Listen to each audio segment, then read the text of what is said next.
Hey everybody, welcome back and thanks for taking the time out of your day to watch Hello Good Game. My name's Greg and I've been producing Magic the Gathering Arena content for almost 2 years now. Over this time, I've learned a lot and I'm here today to bestow upon you this knowledge that I have accumulated. There's lots of different opinions online about how an individual should be farming, whether they're a new player, a beginner, or an expert. And this is true to some degree, but today I'm going to demystify everything around farming and completing your collection within Magic the Gathering Arena. So if you find any value within this video, please give it a thumbs up and share it about to your communities. So let's start out with everything that you'll need to know if you're brand new to Magic the Gathering Arena. We'll touch on more advanced strategies and information in a bit, but let's get all of the new players covered right out of the way so they don't make any mistakes. Of course, when you log into the game the first time, you'll have access in the store to the Welcome Bundle. This will give you 2,500 gems and 5 packs for 5 USD. This is the best value that we'll ever find within the game. But don't worry, you're under no pressure to buy it. It's going to remain there until you do. And I'm sure at some point you will, because again, the value is absolutely unparalleled. So let's introduce you guys, to your user interface, show you around really quick, just so you know where everything is. Then we're going to talk about your daily quests and how, as a beginner, you can begin effectively farming as efficiently as possible. So let's pull up our client. All right, so the first thing we need to do is familiarize all of the brand new players with the user interface of Arena. First up is the quest bar. This is at the bottom of your screen. Quests come in, 3 different flavors. We have our weekly quests and we have our daily quests.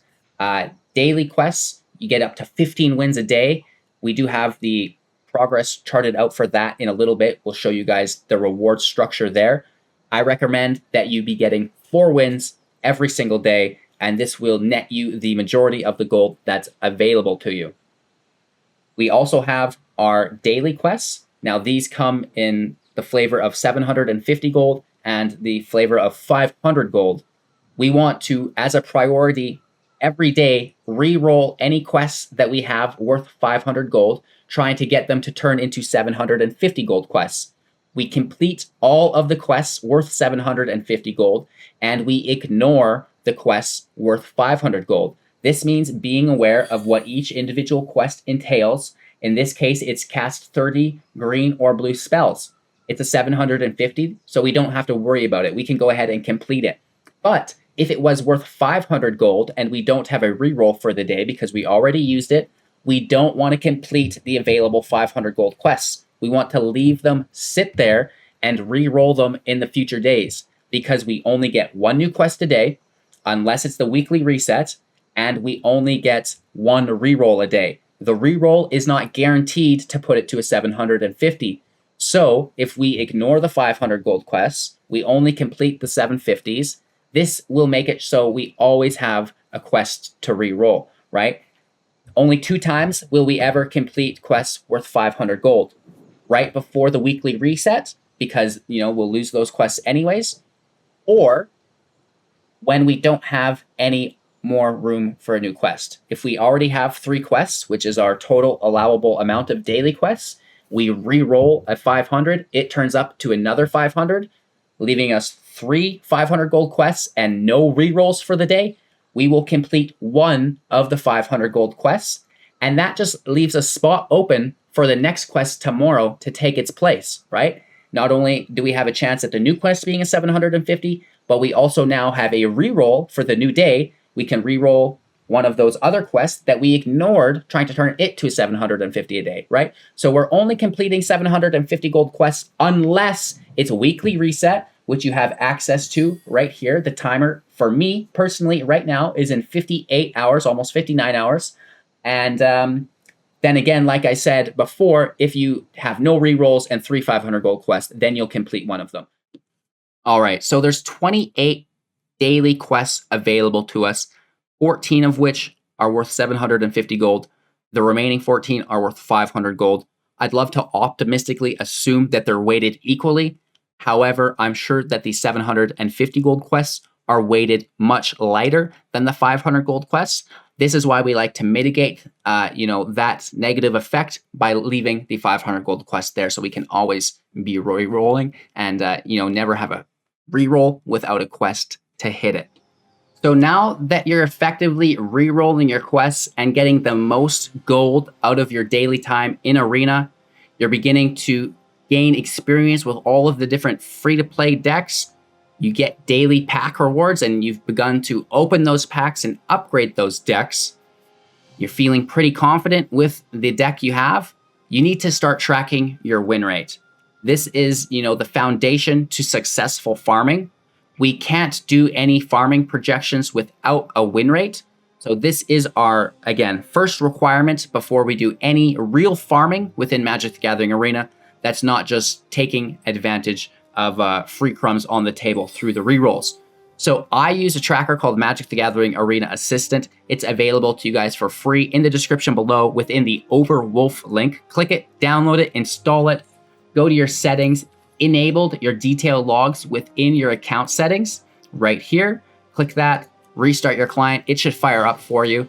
You can open it, go to statistics, it'll have your decks. And now when you play your games, it's going to start tracking your information, which is really cool. And there's a ton of more information available to you within Magic the Gathering Arena Assistant and the other trackers. We have other videos going through that if you guys want. Today, we are just looking at tracking our win rate as a beginner, right? We just started playing, we unlocked our free-to-play decks, we're playing, doing our daily quests and weekly quests, farming gold, not spending it yet, and now we're tracking our win rate as well. So these are the steps to success for farming in Magic the Gathering Arena.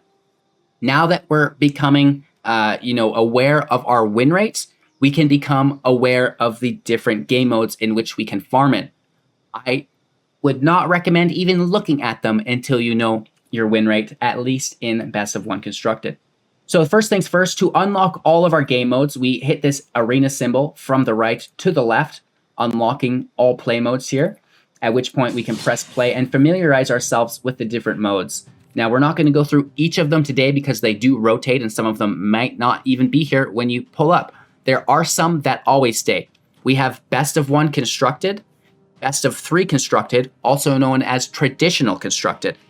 These two events are standard based, so those consist of the newest cards in Arena. We also have Historic Constructed and Traditional Historic Constructed. So these will have cards from the entire pool of everything that's ever been in Magic the Gathering Arena, right? So, the card pool here is a lot deeper and the skill level can be somewhat higher. So as a new player who's just starting to farm cards, I don't recommend any historic content unless, you're a fan of Magic in the history and you want to make an old deck that you were, really fond of back in the day.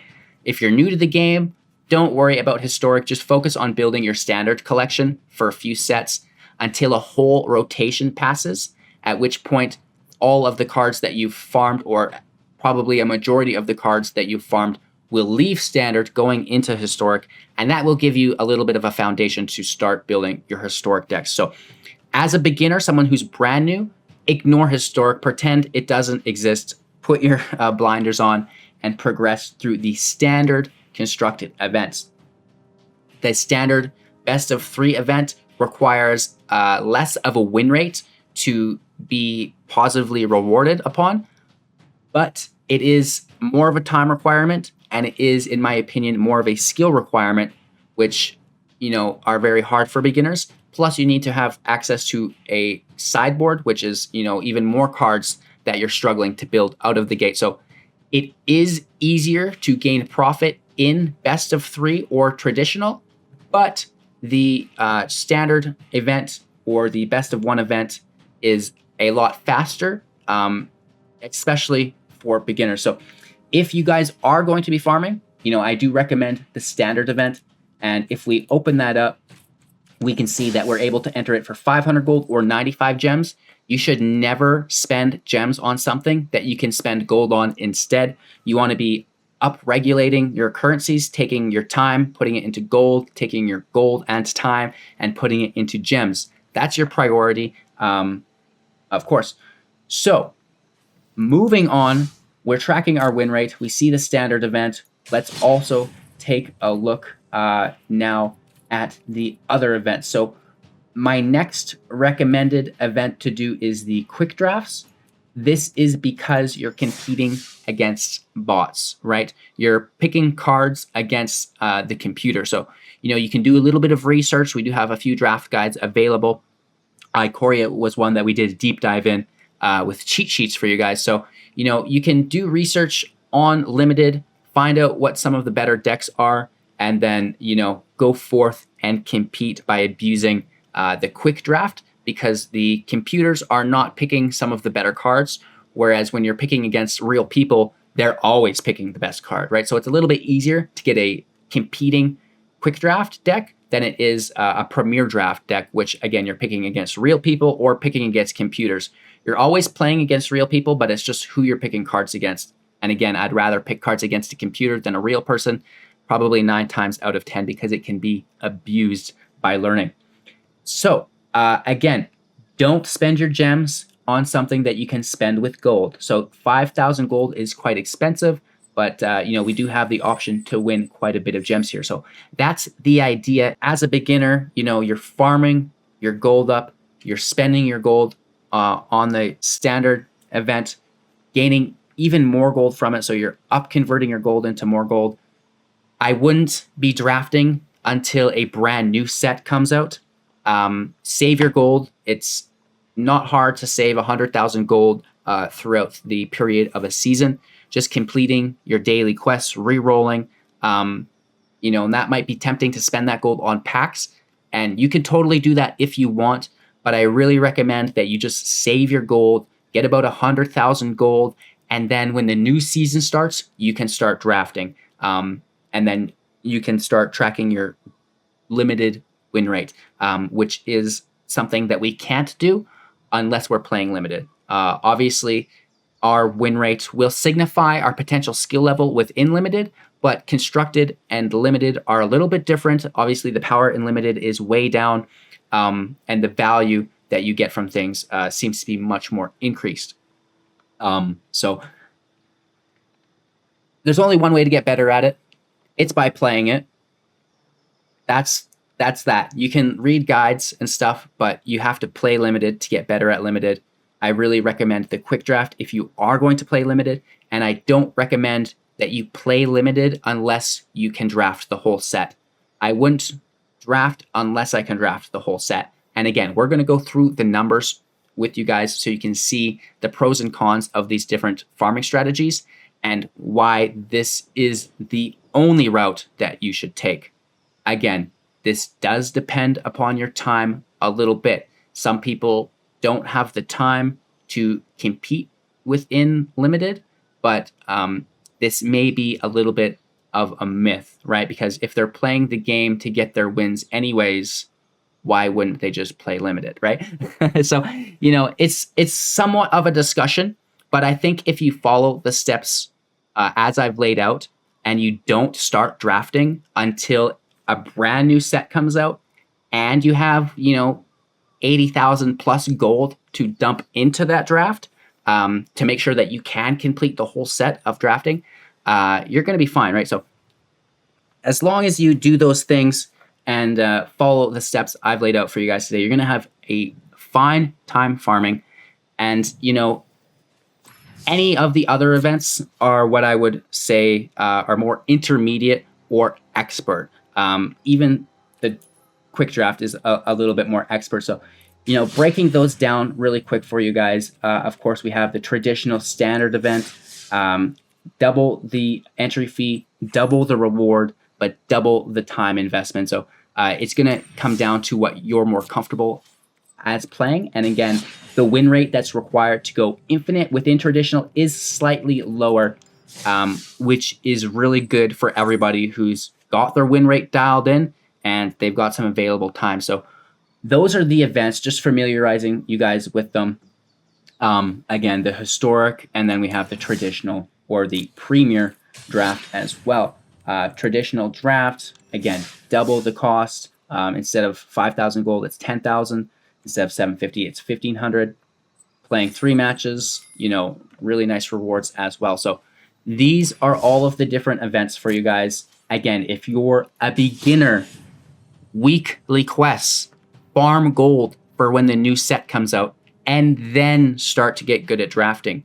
If you have 80,000 gold, you're going to be able to draft basically the whole set, really learn what your win rate is within limited, and then start to improve upon the format, which is, one of the best things you can be doing with your time. If you want to play this game for a while, you don't want to spend $50 every 3 months on the welcome bundle. I get it. Just draft. There are a ton of people playing Magic the Gathering Arena completely for free. I've also included 2 such articles for you guys as proof.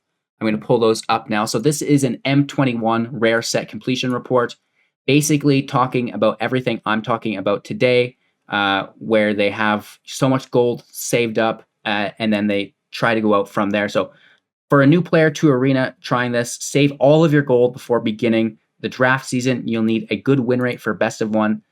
Saving for 2 months will net you around 70k gold, or 7 best of 1 drafts. With a 59 win rate, you get almost 10,000 gems. That's 6.5 best of 1 drafts. And you can repeat the process from there, which is really cool until you finally run out of currency or complete the set. Again, by the same gentleman, a Theros rare completion set, a little bit newer. And again, the same thing. They saved up 70,000 gold. They had a 57% win rate. They got a bunch of gems. They reinvested those gems into the best of 3 draft, and they completed their set. So again, I'm going to have the link for these articles in the description below if you're interested in reading them. I definitely recommend it because it'll let you know that it is possible to play the game without spending any money. So now that we've showed you guys which events you want to be farming, how to track your win rates, we want to, show you guys when it becomes worthwhile to start farming, right? To start playing the events. This is all based on your win rate. And if you want to play best of 3, I believe you need a 64 or 65% win rate within the competitive draft. Again, competitive equals traditional or best of 3.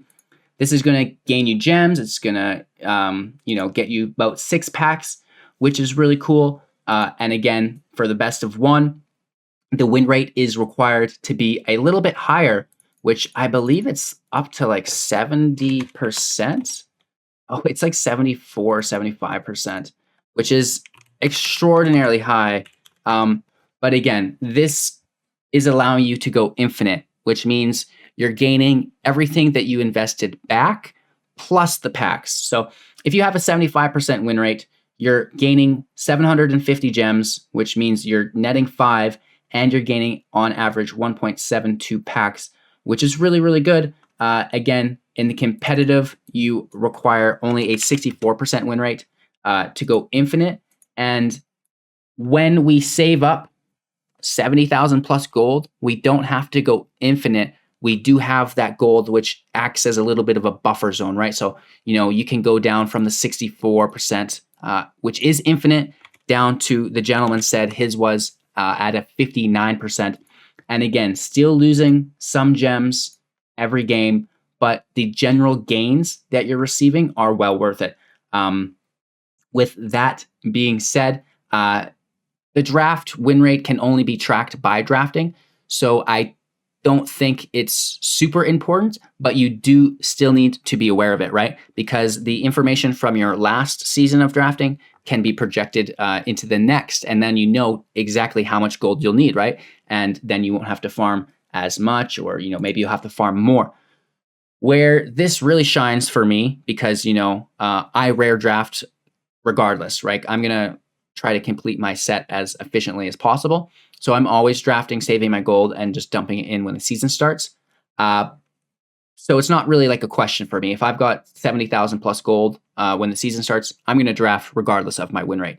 But again, I like to get better at limited. And if you're someone who doesn't want to get better at limited, then maybe buy those packs. But it's one of the best parts of the game. You should play it. You should get better at it and learn to enjoy it, because it's better than standard. It always has been, and it always will be. But it's just It should be more accessible, but for some reason it's not, because you do have to pay the resources to enter it. And then if people, have a bad learning experience, they're like, well, I'm not wasting my gold again, because that sucked. But there's only one way to learn in limited, and that's by playing it and getting better at it. We have the draft helper available within the assistant, which you guys already downloaded. So it's going to recommend picks for you guys when you're drafting. So that's really going to help as well. But again, where this spreadsheet and the other sheet really shines is the fact that we get to track, our constructed and competitive constructed here as well. So if we're rocking a 59% win rate in best of one constructed, we are netting 34 gold. We're grabbing 2.24 uncommons, 0.66 rares, and 0.09 mythics. In competitive constructed, 250 gold, 0.13 mythics, 0.89 rares, and 1.98 uncommons. So again, these all adjust for you on the fly based upon your win rate, which is really cool. So you're tracking your win rate with the tracker. You enter the win rate into the spreadsheets here that we have for you guys today. It's going to adjust all of these numbers for you, and you can see when you should begin farming specific events. Again, with the draft, you have to track that win rate separately because you can only track a limited win rate within limited. So that's a bit of a downside, but tracking your constructed and competitive constructed is absolutely amazing. And you can see how the win rate in competitive or best of 3 constructed is required a less of than best of 1, which is really cool. So yes, it does require a sideboard, which is more cards and there's more decision making because of the sideboarding. But if you can get by and you like best of 3, which again, I do, it's how I think the game was intended to play, you can be still gaining net positive with a 55% win rate, which is absolutely amazing. And most people can achieve that. So this is our first spreadsheet, breaking down all of the stuff, give it, an overview.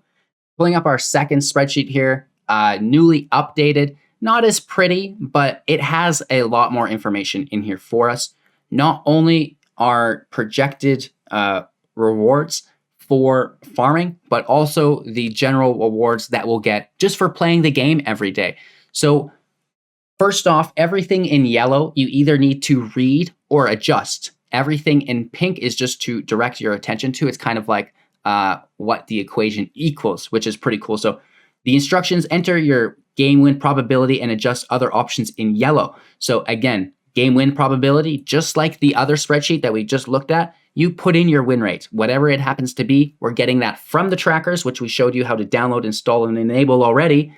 And then we go through the other ones. Use reroll. Are you re-rolling the 500 gold daily quest for a chance of getting 750? 1 equals yes, 0 equals no, right? So you just adjust it, 1 or 0. Wins per day. How many daily wins are you getting? With 15 wins a day, we get 1,437.5 gold. Using the reroll and winning 4 times a day, we get 1,237.5 gold. So you can see the difference between 4 wins and 15 wins is only an additional 200 gold. So it might not be worth your time. But again, this is all changeable and trackable for you guys, so you can do your projections. Projection or prediction? I don't know. Again, your win rate goes here. Rares per bot draft. How much do you rare draft? The average number of rares without drafting is 1.5. With rare drafting is 3.5. So rare drafting signifies that when you're opening your limited packs, if you take the rares to grow your collection or not. Personally, I always rare draft. If there's a rare, I take it just to add it to my collection as long as I don't already have 4 of a kind. The assistant will track that for us, which is really nice. If we have 4 of a kind, just take whatever card is strong for your limited deck to increase your win rate.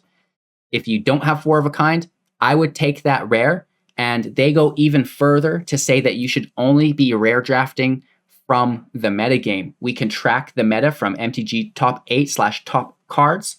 And again, how much are you rare drafting? If you're not rare drafting, you're just building limited decks, put a 1.5 in. If you're taking every single rare you see, put a 3.5 in. The same goes here with the human draft. So the bot draft, the human draft, enter in between 1.5 and 3.5 how many rares you're taking. That will give us the rares per pack. This will give us the wildcards. So do you want to use wildcards for completing the set or save them? right? I love save my wildcards. So we're going to put a 0 in there. New rares per set. This is adjusted every set. There might be different rares. Typically, it's 53 rares per set. The set completion percentage. So this is what I was talking about. You probably won't use all of the rares from the set because some of them are garbage. They're no good. So going for 80% of completion is a good option. That would be 0.8. So if you want 100% of your set completed, put a 1 in. If you can taper it down, like they're saying, put a 0.8 in there. The welcome bundle, we mentioned that already. That's going to have a couple gems in it for you. And the mastery pass, which I've just added today, and that's going to be coming soon. We do have that incorporated in a little bit, but it's not automatically done for us yet. But we will get to that as soon as possible. So here's our set completion stats based upon the following information. It will take us 41 days to complete the set. This is not bad, right? Very, very easy as long as we're doing our shenanigans. And now under these assumptions, we do have the gem cost and the gems per game and gems per rare, which is pretty cool. So I like looking at the gems per rare personally to see what's going on. And of course, all of the different game modes are broken down. And then do take note that some of these game modes use MMR, which is matchmaking rating. So your win rate will be closer to 50%. This is for the quick draft, this is for the premier draft, and this is for the sealed. Traditional draft and the old drafts, which aren't around anymore, don't use the MMR. So your win rate can increase because you're just playing randoms. But when you are playing against people your own level, you can expect your win rate to be a little bit lower. But again, this is an estimation and you can always grind that up. We also want to be entering in how many rares we bought. The Mastery Pass comes with 52 as far as I can tell. And of course, the Welcome or the pre-release bundle comes with 50. So you do have to enter in how many rares you bought. It's at 32 right now because we've got the Welcome bundle turned on. If we turn the Welcome bundle to 0, you'll see that this comes down to 0. So it's estimating that the Welcome bundle is worth 32 rares, which is like really good. 32 rares for $5 is ridiculous. And again, a ton of math here. This is just the calculations so you can see how it all goes through, which is really, really nice. So just being aware of how you're spending your time, how your resources are adding up or being converted is going to be incredibly helpful. And again, if we know that it only is going to take us 49 days to complete the set, well, that relieves a lot of stress, right? Of course, this is worth a 65% win rate. So if we take this down to a 50%, something much more reasonable, 57 days to complete the set. That's still, easily done within a free-to-play schedule. Yes, you're playing every single day, but you're completing the set without spending any money, which is absolutely amazing, right? Very good stuff. And again, I do have the Mastery Pass in here manually. You get 0.66 a day without it. You get 1.22 a day with it. So the Mastery Pass speeds things up even more. But again, when you're able to free to play without it, you almost don't need it, even though it is good value. And again, we see so much complaining from people of Magic's too expensive, I can't afford it. They're just not playing it correctly, right? This is an easy game to play for free. Yes, it may be frustrating for the first couple months while you're doing the free-to-play strategies, right? You're not using the best decks. You're just using what was available to you. All right, so before we close up, if you do decide to follow my advice for farming in Magic the Gathering Arena and you end up drafting, you probably will want to save your packs. This means not opening them. When you open packs, you're guaranteed a rare or mythic that you don't already own. This is called the fifth copy protection rule. This does not take place in drafts in any limited format. The limited packs have what they have. There's no fifth copy protection in them. So if we track the remaining amount of rares that we need for our collection, when this number matches the amount of available packs we have to open, if we open all of those packs, each card will fill and take off one of those remaining rares. because of the 5th copy protection. We're always getting a rare or mythic that we don't already have, which is really cool. So you can rare draft, fill your collection, farm those packs, and when your remaining rares in the set equal the total amount of packs you have unopened, open all those packs, and now your set's complete. Easy peasy, lemon squeezy, and you can start farming the constructed events again, getting a bunch of gold ready for the start of the next set. So again, to recap, the welcome bundle is absolutely amazing. You should get that.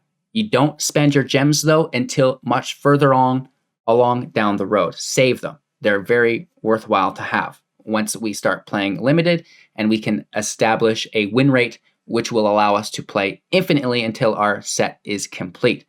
Very cool stuff. Again, this is not easy. I wouldn't expect to be going infinite on your first try. This might take you a couple sets to get a handle on.